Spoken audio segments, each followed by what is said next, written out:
Well,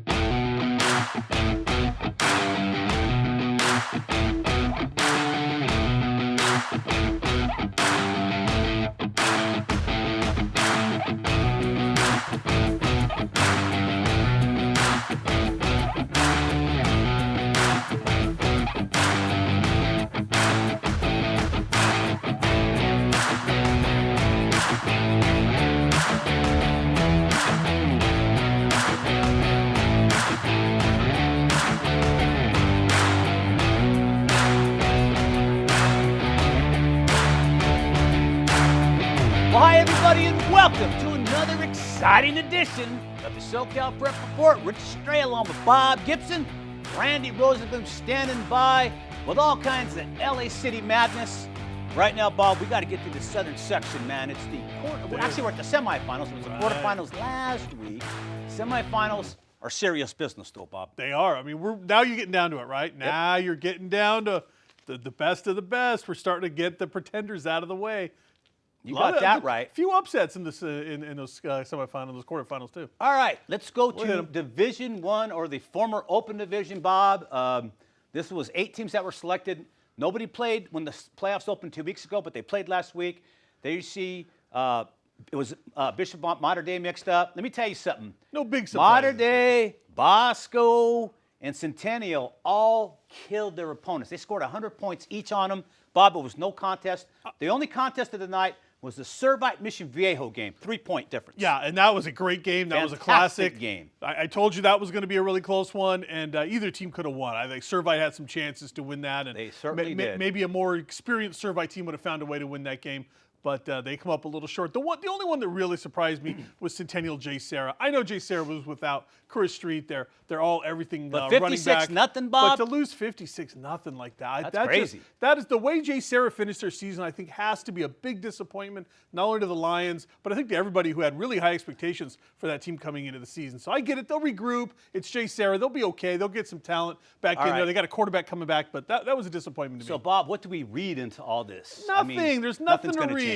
Centennial Bosco. Well, wait a minute now. I don't know. Wait a minute. Okay. Centennial hammered Jay Serra better than Mater Dei did and better than Bosco did. And it doesn't matter. They're a different team, Bob. And it doesn't They're a different matter. team right now. I don't care. Bosco will still hammer Centennial this weekend. You think they're going to hammer them, him, Bob? Bosco will hammer Centennial. You think they're going to hammer Centennial? Yep. Mark it down right there. Woo! Centennial's getting into the finals. Bob picked a side, and he picked. Go ahead, say it again. Bosco ain't messing around this week. I can't say it. But it's a collision course, Bosco Mater Dei. Again, we already knew it. More than likely. Done deal. I still think Centennial has a puncher's chance. They're a different team. They already played Mater Dei. They already know what it's like to play the best. And now they'll get Bosco. We'll see what happens, but I'm looking forward to it. You can't go wrong this week. I am too. I love it. The only game that's probably be a blowout is Mater Dei and Mission Viejo, and I hate to say it. Mission Viejo is a great public high school. Mater Dei is a great professional team. Yeah. Mater Dei is a college-level team. Yeah, I think everybody there is going D1. Mission's got 2 guys, maybe 3. I see 2 blowouts in that division. I see 2 blowouts. You would. No, this will be the longest one. We're not going to go this far in anything else, Larry. Trust me. All right, so now we're going to look at Division 2. Are we done with Division 1, Bob? We're done. That's out. We're done. I had some other thoughts, but we'll just let them go. We're good. Let's go to D2 because I'm excited about this one, too. All right, so we have Sierra Canyon going up against Rancho Cucamonga. That is a very good match. We're going out to the west side of L.A., the furthest west side you can go with Sierra Canyon. Coming into the Inland Empire to play Rancho Cucamonga. That's going to be a good one, Bob. I don't care what anybody says. These are both pick'em games to me. I can't tell you who's going to win either one of these games. I really can't. I would not surprise me to see a matchup either which way coming out of these 2 semifinal games. That'll shock me if it does, but all right. So Chaminade, San Clemente, we're going to talk with Ed Croson, the head coach over at Chaminade, in just a little bit. That'll be a fantastic game. We'll talk with Ed about that and give you some more insight. Let's go to Division 3 now, continue to cruise on. And let's take a look, Bob, who we have in here. And, of course, Cajon and Corona Del Mar. That game was played last Saturday. Corona Del Mar did what Corona Del Mar does. Yes, they did. And that's win handily. They will have El Mani, who beat Tesoro this week. Of course, Grace Brethren and La Habra. Interesting matchup. You got a perennial superpower in La Habra. They've won 4,000 CIF championships with Frank Mazzotta. Yes, they have. And they got Grace Brethren, the up-and-comer defending state champ. That'll be a great ball game. Trust me, that'll be a good one. I've said it from day one. The collision course was always going to be Corona Del Mar and Grace Brethren, and they're still both there, and it's going to happen. All right. Paramount defeated Roosevelt. That's Roosevelt. That's not of the LA City section. It'd be crossing over. That's Roosevelt of Eastvale. Eastvale, yes. Out in the Big 8 division. Of course, they got beat. Paramount's going to get San Juan Hills, who beat Hart Newhall. The Indians aren't quite what they used to be without the Harringtons out there, but they're still formidable. But San Juan Hills gets them. Paramount, San Juan Hills is tied. That's a tie game, Bob. That's a coin flip this week. San Juan Hills has been that program in South OC that's just been waiting to kind of burst onto the scene. Yep, this might be their year to finally do something. The other semifinals, Camarillo and Loyola. I don't know how the Cubs got here. I don't Bob. know they won either. 4 games all year. Man, I thought Villa Park was signed, sealed, and delivered in that game. I thought this was the end of the road for the Cubs, but the Cubs Bob, keep on coming. You know what Thought did? He only thought he did, and that's what they did right there. And that's a good example of that. Culver City playing Chino Hills. They defeated Chino Hills, and then it's St. Paul now playing Culver City. We're going to talk with Rick Zepeda here in a few moments, excuse me, and get a perspective on that ball game, Bob. This is going to be a fun game. High-scoring team against a team that can score a lot of points in St. Paul, but they play good defense. Aquinas and Glendora, another big ball game, Bob. I don't know what's going to happen. Glendora beat Edwanda. They used to be national champs, Bob. Now look at them. I know. Now look at them. Can't even get by Glendora. Glendora's got a program this year. No doubt about it. Absolutely. All right. Next man up, Division 6. It's Pacifica, and that's Pacifica of Oxnard, not of Garden Grove, taking on Crespi.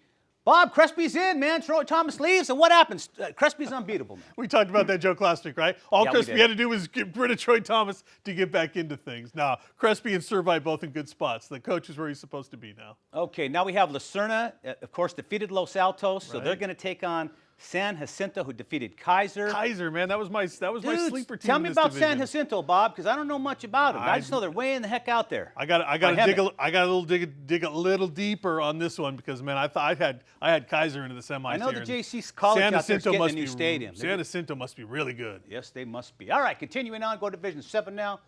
Take a quick look. Serrano, Burbank. Of course, Serrano defeated Burbank handily. Cypress defeated Centuria. Bob, this is supposed to be the end of the road for Cypress. That's what I'm reading. You know what? We'll find out. I think they're going on the heels of that baseball team from a year ago that won a national title.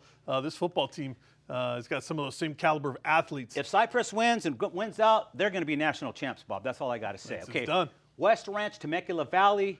They're going to be in the semifinals. That's another weird matchup. West Ranch is way out west. Temecula Valley is way out east. Literally 150 miles difference, Bob, in distance. It's got to be, right. Again, another matchup you would never see happen ever, except this week. Never. All right, Sunny Hills continues their dominance. Unbelievable, Bob. This team has gone from nothing to absolutely something big.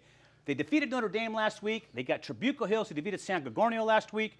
And the other side is Palmdale, Santa Barbara. Look at these teams, man. Look at the four corners of the earth, Bob. Trabuco Hills. Don't forget, this is a team the earth is flat, right? That's what they tell me. That's what they keep telling me. Trabuco Hills, don't forget, they've won multiple CIF titles over the years. That's a good legacy program year after year. The Mustangs are for real. Yes, Bob is not kidding about that. All right.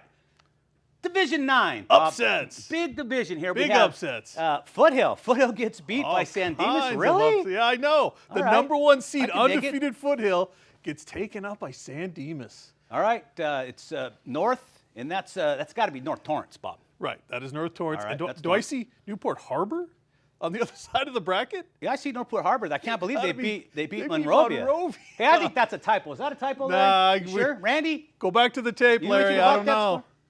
Annette, what do you got over there? The Sailors are in the semis. Now, you wouldn't have thought that was anything different when you were talking about the 90s and early 2000s. No. But it's been a while since the Sailors have been to this part of the bracket in the CIF football playoffs. Wonder how Jeff Brinkley's feeling right about now. He just left, man. Now they're winning again. What's going right. on, He's man? enjoying retirement. He's a buddy. He's enjoying retirement. I can say that. All right, Castella's taking on Crescenta Valley. Castella is a no-love clubber, and they're still in the no-love club. Yes, they are. Along with Paramount, who we talked about earlier. Right. Simi Valley taking on Orange. I don't know, man. I think Orange will probably beat Simi Valley. Simi Valley is in there by the luck of a bad call or two. They really shouldn't be there. I still like Orange there. I think Orange is one of those programs. Nobody really takes them all that seriously. They just keep winning football games. All right, so it's Linfield Christian over Pasadena. Called that one last week. Muir over Chaffee. And on the other side, it's Hemet and Marina. Marina, Bob. Marina. Think about it. They play a tough league schedule, right? There's another team that's battle tested. They don't get in though. They never get in. You're right. Once they get in there, though, it's been a lot of years since your old buddy Preston Hazlett was playing for them back in the day. Bob, if you say so. All right, Nordoff from Ojai taking on El Monte. El Monte, of course, is going to beat everybody. They could probably beat Mater Dei. They play good D. They got a good offensive team. They got everything this year. They're really well, but nobody will play them. They can't even get Bosco Mater Dei to play them. Right. I don't know if they asked, but they probably wouldn't play them. Running scared, right? All right, Rio Hondo, Jurupa Valley. Rio Hondo Prep lost. You see Moreno Valley and Adelanto. Adelanto, man, way up. There's not that many people up there, but yet they took care of Moreno Valley. Enough to play football. And then Orange Vista, Orange Park. There you go. Orange Vista in the final against Adelanto. Orange Vista is another one. You called that one, Bob. Yeah, for a couple of years, Orange Vista has been a really good program. Unbelievable. You are so amazing, Bob. I know. You Can are you Jimmy believe the it? Greek.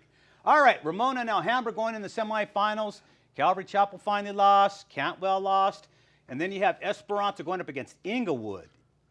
Esperanza and Inglewood, Bob. I guarantee you that's the first time those two teams have played each other. I guarantee you that. I still like Alhambra here. I think the Moors are going to walk right through this division and win a title. You would think that. All right, Division 14, Ganesha and Pius 10. Pius 10 defeats Ganesha. Pius 10, Downey School, another one in the playoffs there. And in the semifinals. And, of course, Vista del Lago defeated Mary Star of the Sea, Bob. Like Chicken of the Sea, Mary Star of the Sea. That's a good school name. Good I like food, that man. one. And then South defeated, and again, that's got to be Torrance, right? That's Torrance. Larry, we got two. I told you we had two Torrance schools in here. Going up against Portola, they defeated them, and then Loera and Sierra Vista. Loera, I can't believe Sierra Vista lost, Bob. Yeah, Loera. They had the team this again, year. another one like Catella and Loera. These are we've seen so many great programs coming out of the Central Orange County, North Orange County area. There's good football being played there. Hey, Bob, we got people standing by on the phone right now. I know. So let's Waiting get for 'em. to it. All right, joining us on the line now is Coach Rick Zepeda, the head coach over at St. Paul High School. He's got a big game this week against the undefeated Culver City High School. And Bob, Culver City's, they've been on our radar on the No Love Club all season. They have been. The Culver City team's been really good, but I like what St. Paul's been doing in these playoffs, knocking off a couple of Orange County teams. Yes, That's they not have. an easy thing to do. Joining us now is the head coach, Rick Zepeda from St. Paul. Coach, first of all, congratulations on getting to the semifinals, but I know it's not over for you yet. Yeah, no, I appreciate it, guys. Thanks for reaching out to me. Yeah, we're excited. We had a good league. We had a good season overall, regular season, and then we got into the playoffs. And you're playing teams that are from different parts of town, and you really don't know, how you stand up to them. We just kept on going. But the boys played really, really well last week against a great Yorba Linda team. So we're excited to be here. That's the beauty of these playoffs, because we are now seeing teams you normally wouldn't see play each other in the regular seasons. These things used to be regionally paired. It's no longer. The gloves are off. You don't know who you're going to play, so just play ball and enjoy it, and then we'll see what happens this week. Coach, you had some signature games this year against Narbonne and Sierra Canyon. Of course, Culver City, been kind of their own juggernaut. They're 12-0. Their signature game was against Lawndale. How do you guys match up against Culver City? It's a unique game because you're dealing with a team that likes to run the football and mix it up inside the box, and then we're playing a team that's basically as talented as you're going to get in the perimeter. The quarterback's like three players. He can run it, he can throw it. He's smart as heck.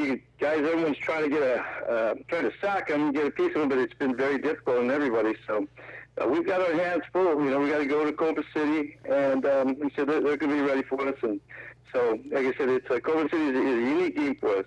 Hey, Coach, eight of the 12 wins for Culver City, they've scored 50 points or more. They regularly score in the 60s sometimes. What are you seeing on film, what they do offensively, that you're going to be able to counteract with your defense? Well, it's kind of magic.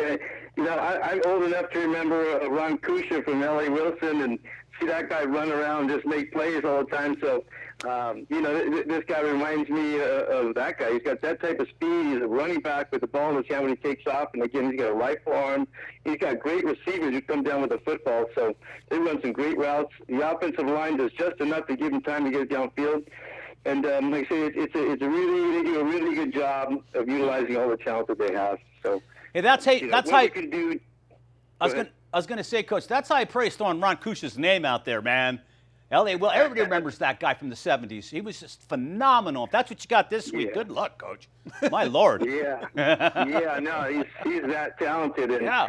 Like I said, we got to just play our game, and our game is being disciplined, playing hard-nosed football, and playing a solid defense, and the guys kind of know where to line up, and special teams, and that's it. We can't really change anything at this point, week 13. Coach, you've done a fantastic job over at St. Paul. Continued success. Thank you. Hopefully you can get past this one. This is probably going to be your biggest test as well as Culver City's biggest test of this season. Yeah, those teams are out there. There's a lot of money on the table, Yep. and like I said, everybody's just got to get it done. So if you got a chance, you're on the west side of LA. That's the place to be, right there, St. Paul, Culver City. Oh, This game is a pick'em. There's no favorite. This game is a pick'em. sure. Flip a coin, man. We'll see what happens. Coach, we'll let you get back to your planning for the game. Thanks for joining us today. We really appreciate it. Continued success. Hopefully we'll see you in the finals next week. Absolutely. Thanks, guys. Appreciate you having me on. All right, thank you. That's Coach Rick Zepeda over at St. Paul High School. His swordsman in the semifinals. All right, joining us on the phone now from Chaminade is the head coach, Ed Croson. His Chaminade team is going to take on San Clemente this week. These schools are a million miles apart. they are. They've never met before, and Croson's been around a long time, and they've never met before. So Why would they? This will be interesting. Why not? Why? Because listen. But this is what's great about the new playoffs now. You talked about it before. Yes. We got teams facing each other that have never even thought about playing one another, and now here we go. Yes. Okay, Ed Croson's on the line. Coach, first of all, congratulations. It didn't look really strong at the beginning of the season, but you guys somehow pulled it out and playing your best football right now. Yeah, it didn't actually look good till a week after the bye, so it was closer to Game 7 when it started to look maybe okay. And our guys have just continued to get better, and so here we are. Coach, was the blowout loss to Oxnard? Was that kind of the bottom of things? And what did you kind of tell your team at that point? They got them spurred on to where they're at now. We had a lot of new players, and we actually used 6 ninth graders and about a dozen 10th graders. Wow, you got to be kidding me. Yeah, we have one ninth grader who's had at least one big touchdown in the last 6 games. Well, I hope some of these guys are redshirt freshmen. I'll tell you that right now, Coach. I don't know how you did it. Yeah, and he's 14. So yeah, right. No gray shirt, red shirt here. Hey, Ed, it's always great to chat with you. I want to talk about the fact that you've been able to keep your team healthy. I know you felt that was a key for this season and with this club. I think that's one of the things is that we've used the same guys. And this has been we went to a group that does markerless motion capture in 2014. And that identifies asymmetries, inefficient movement patterns, and things that will eventually manifest themselves in injury. And we've been able to, become more balanced, as players, and be pretty injury resistant. Last year we had 4 two-way linemen, 0 snaps missed, and we played 4 games in the nation's top 50. We played Bosco, we played Folsom. This year we have 3 two-way linemen, and one missed a few snaps in the Oxnard game, but basically, as injury-free as it gets. So that, I think, has been, one of the big things is that we've been using the same guys, and they've gotten better every single week. And these younger players, these 14 and 15-year-olds, which we've got a ton of them, at the beginning were, during the headlight, and every week they got more comfortable. So now, like last week, for example, week 12, we played a team that was as physical as you can get in high school, and as just as scary looking as you can get. And our guys battled, and I think they're just getting to the point where they're playing older than their age, so it's fun. Well, that's going to bode well for next year, I'll tell you that, and the future. If you can keep some of these guys playing, 3 and 4 years in your program, they're going to be stellar, up and coming. Yeah, and what we're doing with them, with the Performance Lab of California and all of the kinetics, I think our guys are not only staying healthy, but they're getting better. They're getting faster. They're getting more agile. Their core strength is better. Their proprioception, their mobility. I mean, everything. We do a lot of, funny stuff with our stretches. Some of these exercises they have them do, mostly neurology. But I think the way our guys are being trained is just continuing to get better. And so I think as the season is worn on, we're becoming more competitive. Ed, I know you've seen the film on San Clemente. What are you going to have to do to try to knock them off? we're going to have to contain their quarterback. Their quarterback is a special guy. He also plays cornerback on defense, and he can throw and run. They have a couple of really good athletes. Their running back is really fast. Their defense isn't the biggest that we've seen, but their kids play the whole play. So their guys play hard, and they're fairly fit and tall. So they're not real heavy guys, but they're taller, 6'1", 6'2", 6'3", and fit. So they do a good job, and their kids play hard. Well, San Clemente seems to be a handful for everybody in that South Coast Conference and out that way. The only team they cannot beat, seems every year, is Mission Viejo, who's pretty good in their own right. But, Coach, listen, man, we wish you great success this week. Tough matchup for you, but every game's been a tough matchup for you this season, and hopefully you'll come out on top, and we'll see you again next week. Exactly. Yeah, sounds great. Happy to be here. Coach, thanks again. This is Ed Croson. Chaminade. Chaminade, the Won Eagles. 4 titles at Birmingham in the city. All right, Randy, let's get to the city section business now, man. All these calls are done. What's going on, man? What happened? Where's Narbonne? They're out. That's what I heard, Tigers man. were 9-0. That's what I heard. They lost to Crenshaw. Holy Those moly. are my game, guys. 26-23. You know those are my guys all year Crenshaw. long. Yep. Bob, Can't you're hurting a believe it. They have lot. no I'm business. hurting today. They have no business I being am hurting today. Jalen Poinson is a running back that is cat quick for Crenshaw, and they could not contain him. He really was one of the differences. It was the great speed of the Shaw. He was like a wildcat, huh? He was like a wildcat. He was a cougar who was running quickly, and there was no way for Fernando to contain him. San Fernando had chances. They made some big plays, but they also made some mistakes. Too many penalties really cost Robert Garcia's team. So the Shaw now will go to Banning, and Banning beat Palisades. Jake Otto, the quarterback, was magnificent. Throws for 242 yards, 2 touchdowns, runs for 133 yards. Jacob Galloway, his running back, scores 3 touchdowns and goes over 100 yards. So Banning's got a great offense, and they're physical. It's their physicality against Crenshaw on one side of the bracket. Then you have San Pedro, which is the #1 seed.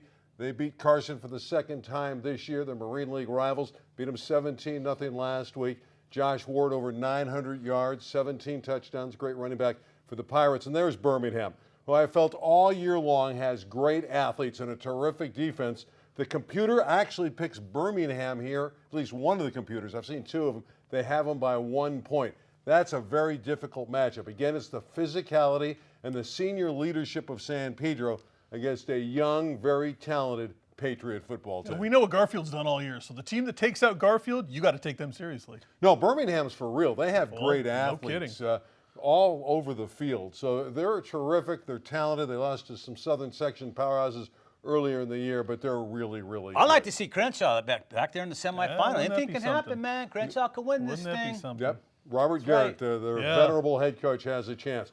Let's look at D1 here. Eagle Rock's the #1 seed. They struggled in the first round against Sylmar, but they got it together in round 2 against Locke and blew them out. Now they get El Camino Real, who's a good football team with a really good defense. That's an interesting matchup. You still got to go with the Eagles. Andy Moran is a terrific coach for Eagle Rock, and I just think his team will get by. On the other side, a dream matchup. Venice beat Westchester 50-41. Their offense is doing great things in recent weeks. Every week at least 40. They've had even more than that. They needed 50 to get by Westchester. We all know it. Luca Diamant's the senior quarterback at Venice. And there's Reseda, who's always tough at home. They eked by a Roosevelt by just 2. This is one that could go either way. The computer has this one 31-30, and I'm not sure in which direction. That's going to be a phenomenal game. Now we move in to Division II, and I think this is just a showdown waiting to happen. I think we're going to end up with Franklin and Canoga Park. I felt that from day one. I know Jefferson and Manual Arts are talented and are athletic. Franklin has Alfredo Bobadilla, the terrific quarterback. Canoga Park has just great athletes and a quarterback who's been so good all year long. The Canoga Park quarterback, David Gomez, has thrown for 2,200 yards this year. He doesn't throw interceptions. He's very talented. So I think Canoga Park and Franklin on a collision course. And in D3, Marquez, the best team statistically that's left in any division. 12-0. They haven't had a game closer than 25 points. And I think they'll run into Gardena when it's all said and done. And I know Lincoln's a very solid unit. George Washington is coached by Knox. Coach Knox has been phenomenal for so many years. Paul Knox, who was at Dorsey High School and has done a magnificent job. He's got his team to 10-2, but it'll probably end here against Marquez. So I think it's all set up for Gardena and Marquez. Marquez has been the best team in the division, but Gardena is coming down. They're a Marine League school. So that would scare me if I was Marquez a little bit. I don't know which way to go, but that'll be an interesting game. And in water polo, how about Palisades? 16-9 over Cleveland. 8 straight boys water polo championships for the Dolphins. 8 in a row. That's something. Is that a lot? I think it is. Is I 8 don't enough know. is the question. I mean, I'm just 8 asking, man. in a I row. mean, you know. How about 9 next year? I would favor them, and I don't know any of the players. What did UCLA win? 11 championships in a row or something Yeah, like that, something Bob? like that. In basketball, Eight- 7. Yeah, They won 7 in basketball. You sure? Yeah. We'll have to check that. Here's 10 a over. couple It was other 88 quick games in a notes. row. That's what it Yeah, was. they did win 88, 88 then in a Notre row. Dame beat them. Yeah. Chatsworth has a new football coach. Okay. Marvin Street, up from the JV. Tried You being to turn straight that with us? program around. Really? Huh? It happened? Yeah, He's today. Straight's the guy. All right. Okay, and off the street, and Chatsworth has a new coach. And my Huskies, my poor Huskies in North Hollywood, George Contreras is gone. They're looking for a coach. I've actually thought about applying. Do it, Randy. They were 1-8. They lost he their is. last 8 games. Here he They were is. in Can't last be any place worse. in the East Valley. I know I could recruit. I just don't know if I would be legally recruiting. So I don't know, but maybe, Wait a just minute. maybe I'll put my hat in the ring for the We job. don't need Give it any a more shot. Narbonne controversies here. Hey, where's Randy. that? I could be the guy at North Hollywood High. You know where the game's at? It's not at Cerritos College? Really? Oh. All right. I'm just finding out where Bosco's playing this week. Because if they're playing at home, if you're media, stay away from that game. You will not get in. You will not get into that game. I don't care. They have their own special media group. I got no special stuff this week from the CIF saying you got to have special credentials to get into the Bosco game. But based on regular season. Based on the fiasco that happened a couple of weeks ago. And you know the playoffs are going to be even harder to handle. Why don't they play these games at a place where people could come see it? You go to Look, Cerritos College, you got 12,500 seats, plenty of room, but it's all about money. You go on Twitter, people are already complaining that the Mission Viejo Mater Dei game is being played at Mission Viejo and not someplace bigger. Yeah. Orange Coast College would be a suitable place. You can find some other places to play that game as well where you can fit a lot more people. It's going to be standing room only at Mission Viejo High School. But I get it. If you have a home field and you got that right, you want to play it on your home field. But boy, it kind of shortchanges the fans because Absolutely. you'd sell a lot more tickets if you get into a bigger facility. You know, it's kind of like we got our media. Oh, We're only yeah. going to cater to our guys because they're going to write good stuff about us. What do you got, Randy? I'm picking St. John Bosco not only to win this game, but to win it all. But They're you gonna pick get Mater Dei. Narbonne and you pick Mater Dei- you know, you're kiss of death like Bob now. No, I'm no, no, beginning no. to see I've done this. pretty good in the city section. Mater Dei has been great, unquestionably. You but think? St. So is that John Corona Bosco, Centennial? the You think? second Well, we time said if. around, All right. is going to get them. Hey, Randy, I guess the game is going to be at Corona Centennial, and they're very friendly. You'll be able to head out to Corona. You'll be fine. It's at Corona Centennial Centennial. knows how to. Yeah, no, They know how to yeah. manage a big crowd. Centennial's the home. They don't have any problem. So It's if they're the a home little team, bit more dicey, but I still like you just got to St. be John careful Bosco. where you go. You got to watch out because you won't get in if you're a media member, and that's just wrong, baby. Bosco and Mater Dei got to win on the road, both of them, to get to the dream matchup. I got a whole bunch of credentials. You don't think I can get No, in? I got a Randy. whole bunch of different passes. They here. don't care. You I got got a somebody yellow at one, that a door red that's one, a their green job, one. brother. If they got but you have the MPs blue there. one. I don't have the blue one. See, there you go. All right, so hey, bottom line, a lot of good games this week. You got to get out, see some of these semifinal matchups. If you can't get out, just go on the Fox. This is it for them. This is their swan song. They got about 4 more games left as far as football goes. Then they're sold, guys. Yeah, I don't know what's going to happen. Yeah, we don't don't know. So check out Fox. Just, if you can't make it out, but I would rather go out and see a game. Cares about those guys? Keep it here, right here on the SoCal No, Prep that too. Report. We're the should home just go of where live. you're going to You know, cover Bob, everything playoff-wise here. We should just go live on those nights and just sit here and just have a blast. We should. Throw scores out. We go old school on Give it. out fake news, just I love mess it. with everybody. I You love got to it. go out to Reseda, though, and watch Venice and Reseda, because that's going to be a highly entertaining game. A lot of points are going to be scored in the San Fernando Valley. All right. Well, that's great to know, Randy. I don't know. Just wanted to It's let kind you of a know long that. drive. That's like a 4-hour drive. Not for me. I live in the now. valley. I'll be there. That traffic is something else for Yeah, it is. those of us not in the No, valley. I'll go right right. up Victory Boulevard. Look, guys, it's semifinal week. Nobody wants to hear about your personal day. Let's just get on with it. Let's All do right. it. That's the end of the show. I'd like to thank Coach Zepeda, Ed Croson from St. Paul, and Chaminade for coming on tonight. On behalf of Randy Roseman, Bob Gibson, I'm Rich Estrella. Saying so long to your friends here at the SoCal Prep Report. See y'all next week. See ya. Good luck.